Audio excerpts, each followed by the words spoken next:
ಶಬರಿಮಲೆ ಸ್ವಾಮಿ ಅಯ್ಯಪ್ಪನ ಪಾದಾರವಿಂದಗಳಿಗೆ ವಂದಿಸುತ್ತಾ ಇಲ್ಲಿಯ ತನಕ ಅಯ್ಯಪ್ಪ ಮಾಲಾಧಾರಿಯಾಗಿ ಇರ್ತಕ್ಕಂಥವರಿಂದ ಈ ಒಂದು ರೀತಿಯಾದಂತಹ ವಿಶೇಷವಾದಂತಹ ನುಡಿ ನಮನವನ್ನು ಕೇಳಿ ನಮ್ಮ ಮನಸ್ಸಿಗೆ ಇನ್ನೂ ಹೆಚ್ಚಿನ ರೀತಿಯಲ್ಲಿ ದೇವರು ಶಕ್ತಿಯನ್ನು ಕೊಟ್ಟರೆ ಅಥವಾ ಶ್ರೀಕೃಷ್ಣ ಪರಮಾತ್ಮ ಅನುಗ್ರಹವನ್ನು ಕೊಟ್ಟರೆ ವಿಶ್ವಾಂಬರ ಶಕ್ತಿ ವಿಶ್ವಕ್ಕೆ ಸ್ಫೂರ್ತಿಯಾಗಿ ನಮ್ಮನ್ನ ಶಕ್ತಿಯನ್ನು ಕೊಟ್ಟರೆ ಇನ್ನೂ ಹೆಚ್ಚಿನದಾದಂತಹ ಜನರಿಗೆ ಒಳಿತನ ಮಾಡುವಂತಹ ಗುರಿಯನ್ನ ನಾವು ಇಟ್ಟುಕೊಂಡು ಮತ್ತು ಈ ಒಂದು ವಿಶೇಷವಾದಂತಹ ಧಾರ್ಮಿಕವಾದಂತಹ ಈ ಒಂದು ಕಾರ್ಯಕ್ರಮದಲ್ಲಿ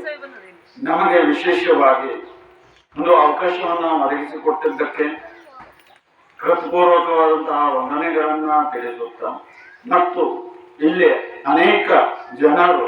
ಅವರ ಒಂದು ಸಂಕಷ್ಟಗಳನ್ನ ನಮ್ಮ ಮುಂದೆ ಮಂಡಿಸಿದ್ದಾರೆ. ಅದಕ್ಕೂ ಕೂಡ ವಿಶ್ವಾಂಬರ ಶಕ್ತಿಯ ಒಂದು ಅನುಗ್ರಹದಿಂದ ಅವರೆಲ್ಲರಿಗೂ ಕೂಡ ಆಯುಷ್ಯ ಆನಂದ ಆಯುವು ಆರೋಗ್ಯ ಭಾಗ್ಯಾದಿಗಳು ಲಭಿಸಿ ಮತ್ತು ಈ ಒಂದು ಕಲಿಯುಗದಲ್ಲಿ ಧರ್ಮವನ್ನೇ ಅಳಿಸ್ತಾ ಇರತಕ್ಕಂತಹ ಒಂದು ಸುಸಮಯದಲ್ಲಿ ದೇವರೇ ಇಲ್ಲ ಹೇಳುವಂತಹ ಈ ಒಂದು ಜನರ ಮಧ್ಯದಲ್ಲಿ ಇಂತಹ ಒಂದು ಅದ್ಭುತವಾದಂತಹ ರೀತಿಯಲ್ಲಿ ಧರ್ಮವನ್ನ ಎತ್ತಿ ಹಿಡಿಯುವಂತಹ ನಿಟ್ಟಿನಲ್ಲಿ ನಮಗೆ ಪ್ರೋತ್ಸಾಹವನ್ನ ಮಾಡಿರ್ತಕ್ಕಂತಹ ಈ ಒಂದು ಶ್ರೀಕೃಷ್ಣ ಮಿತ್ರ ಮಂಡಳಿಯವರಿಗೂ ಕೂಡ ಹೃತ್ಪೂರ್ವಕವಾದಂತಹ ಆ ಒಂದು ವಿಶ್ವಾಂಬರನ ಅನುಗ್ರಹದಿಂದ ಒಳಿತನ ಉಂಟು ಮಾಡಿಕೊಡಲಿ ಮತ್ತು ಅಷ್ಟೇ ಅಲ್ಲದೆ ಇನ್ನೂ ಹೆಚ್ಚಿನ ರೀತಿಯಲ್ಲಿ ಈ ಒಂದು ಸಂಘ ಇರತಕ್ಕಂತಹ ಅದು ಬೆಳೆದು ಇನ್ನೂ ವಿಶೇಷವಾದಂತಹ ಧಾರ್ಮಿಕವಾದಂತಹ ಕರ್ಮಾಂಗಗಳಲ್ಲಿ ಹಾಗೂ ಧಾರ್ಮಿಕವಾದಂತಹ ವಿಧಾನಗಳಲ್ಲಿ ಮತ್ತು ಆದಷ್ಟು ನಮ್ಮ ಒಂದು ಧರ್ಮವನ್ನ ಜಾಗೃತ ಅವಸ್ಥೆಯಲ್ಲಿ ಇಡುವಂತಹ ನಿಟ್ಟಿನಲ್ಲಿ ಅದರಲ್ಲಿ ನಮ್ಮ ಭಾರತದ ಮಣ್ಣಿನಲ್ಲಾಗಿರಬಹುದು ಅಥವಾ ಗಿಡಗಳಾಗಿರಬಹುದು ಅಥವಾ ಸಸ್ಯ ಸಂಕುಲಗಳಲ್ಲಾಗಿರಬಹುದು, ಒಂದು ಉದಾಹರಣೆ ಹೇಳಬೇಕು ಅದರ ನೀರಿನಲ್ಲಾಗಿರಬಹುದು. ಹಾಗೂ ಈಗ ನಮಗೆ ಏನೊಂದು ತುಳಸಿಯನ್ನ ಸಮರ್ಪಣೆ ಮಾಡಿದ್ದಾರೆ. ಇದು ಶ್ರೀಕೃಷ್ಣನಿಗೂ ಕೂಡ ತುಂಬಾ ಪ್ರಿಯವಾಗಿರ್ತಕ್ಕಂಥದ್ದು ಮಹಾವಿಷ್ಣುವಿನ ಒಂದು ಅನುಗ್ರಹದಿಂದ ಉಂಟಾಗಿರ್ತಕ್ಕಂಥದ್ದು. ಇದರಲ್ಲೂ ಕೂಡ ಇತರದ ಗಿಡ ಮರ ಹಾಗೂ ಹತ್ತಿಯ ಮರ ಎಲ್ಲದರಲ್ಲೂ ಕೂಡ ಅನೇಕ ರೀತಿಯಾದಂತಹ ಔಷಧಿ ಗುಣವನ್ನ ಹೊಂದಿದೆ. ಆ ಔಷಧಿ ಗುಣದಿಂದ ನಮ್ಮ ಆರೋಗ್ಯವನ್ನ ನಾವು ತಕ್ಷಣಕ್ಕೆ ಸರಿಪಡಿಸಲಿಕ್ಕೆ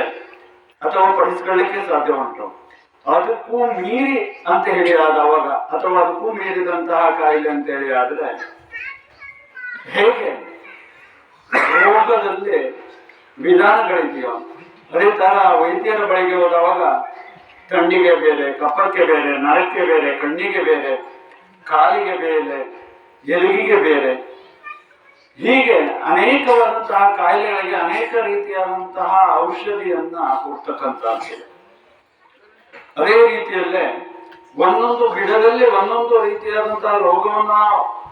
ಹೊಡೆದೋಡಿಸ್ತಕ್ಕಂತಹ ಶಕ್ತಿಯು ಇರ್ತಕ್ಕಂಥದ್ರ ಜೊತೆಗೆ ಅದರಿಂದನೂ ಕೂಡ ಸಾಧ್ಯವಾಗದೇ ಇದ್ದರೆ ಋಷಿಮುನಿಗಳು ತುಂಬಾನೇ ಕಷ್ಟಪಟ್ಟು ಪ್ರತಿ ಒಂದಕ್ಕೂ ಕೂಡ ಕಣ್ಣಿಗೆ, ತಲೆಗೆ, ಕೂದಲಿಗೆ, ಆರೋಗ್ಯಕ್ಕೆ, ಉದಾಹರಣೆಗೆ ಜ್ವರದಿಂದ ಹಿಡಿದು ಪ್ರತಿ ಒಂದಕ್ಕೂ ಕೂಡ ಮಂತ್ರವನ್ನ ಕಂಡು ಹಿಡಿದು ಇಟ್ಟಿರ್ತಕ್ಕಂಥದ್ದು ಮತ್ತು ಕಂಟಕಗಳು ಬಂದಾಗ ಅದನ್ನ ಎದುರಿಸುವಂತಹ ಶಕ್ತಿಯನ್ನ ಭಗವಂತನ ಸಂಪೂರ್ಣವಾದಂತಹ ಅನುಗ್ರಹದಿಂದ